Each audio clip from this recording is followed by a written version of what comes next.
Salut, je suis aussi au studio là où on filme la plupart de nos vidéos et je voulais en profiter pour vous partager un témoignage que j'ai vécu il y a un peu plus d'un mois en Norvège.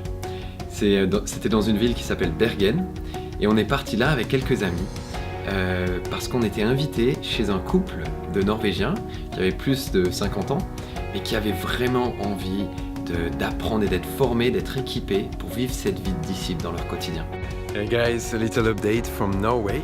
We just had an amazing kickstart, 3-week conference here in Kirkenesdal, and we are gonna be on the road again with this minibus here with 9 people. We're going to Bergen. It's a almost 8-hour drive with 2 ferries, and we're gonna have their little mission trip where we're gonna be in houses of people who want to grow and want to learn how to obey Jesus in their everyday life. So I'm really excited. We will see what God will do and I'll try to keep you updated. Et on a passé une semaine avec eux et ça a été une semaine incroyable. Ils avaient vraiment des attentes. Ils avaient vraiment envie de relever des nouveaux défis, d'apprendre. Et ils ont rassemblé des amis chez eux le soir, on a partagé des témoignages, des enseignements, on a prié pour eux. Et on était aussi dans le pratique, dans le concret. Et on est allé dans la rue à Bergen et on leur a montré comment approcher les gens, comment partager l'évangile, comment prier pour les malades. Et on était dans un centre commercial avec un ami. Et on a rencontré un jeune gars. Et en fait, on a pu prier pour lui, il a été complètement guéri. Et à ce moment-là, il était vraiment choqué, et comme s'il voulait en entendre plus. Alors, je me suis assis avec lui et j'ai partagé l'évangile avec lui. Et là, il était complètement touché. Il m'a dit, c'est incroyable. Il y a 2 semaines, j'étais à moitié mort, par terre, et parce que quelqu'un m'avait drogué, m'avait volé. Et je me suis retrouvé à l'hôpital. J'ai survécu de peu. Et mais depuis ce jour-là, je crie à Dieu et je demande, mais est-ce que Dieu t'est réel? Est-ce qu'il y a un sens à cette vie? Et maintenant, je vous rencontre vous. Et il était complètement choqué. Here with my new friend, Torbjørn. He's from Norway and we have met today. He has been a good day for you today? Yeah. Yes? Exceptionally good days.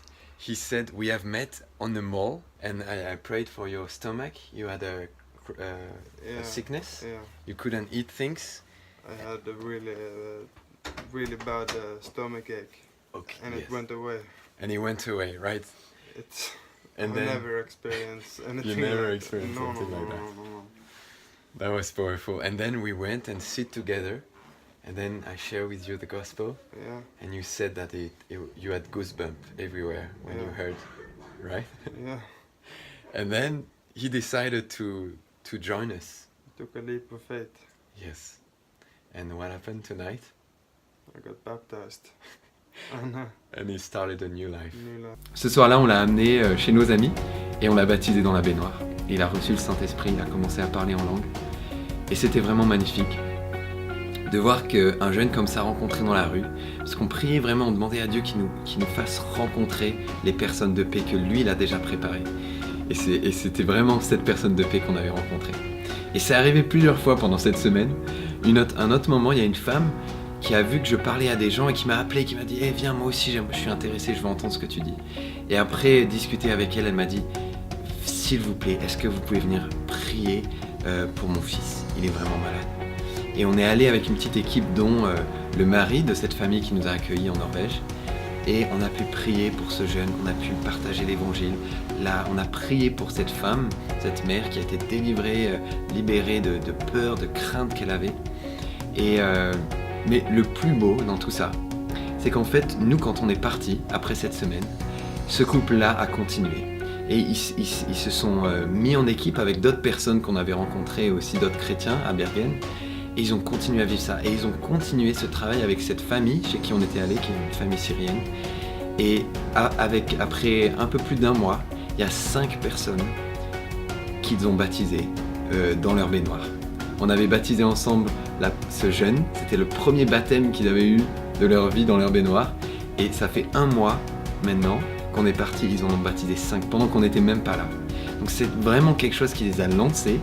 Et on entend des témoignages d'eux souvent, ils nous envoient des vidéos, ils continuent d'aller dans la rue et de voir que Dieu agit, de voir que Dieu les utilise.